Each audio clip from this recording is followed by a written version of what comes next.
Hello, this is my 1847 Imperial Prussian buckle with a World War I repaired belt.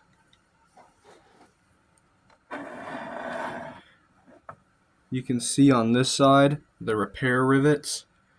Most likely what I believe is it was shortened, because if you turn to this side it has more rivet holes. And what I've learned and been told that later in the war companies would use rivets made for the bayonet frogs and use them to put together belts as a cheaper, quicker way of pumping them out. And there were repair units in the rear of the back from the front that were attached to companies who were on the front, and they were there just to repair their gear. So on over here you can see some of the holes behind the leather strap. So that means the leather strap most likely would have been here.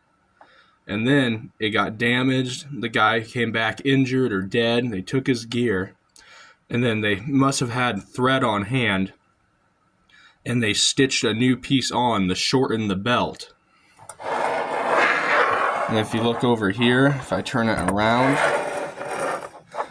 you can see they cut it. It was either broke or they cut it and then riveted together, shortening the belt for a smaller soldier.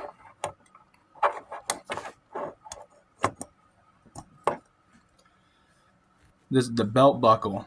It's the model 1847. They were made from 1847 to 1890.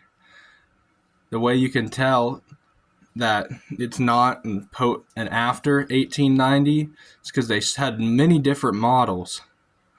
But after 1890, instead of being this tall, they shrunk them slightly to make them. I'm not sure why they did it. I assume it was to save on money for metal cost, but I just know they shrunk them. If you're curious on how to tell,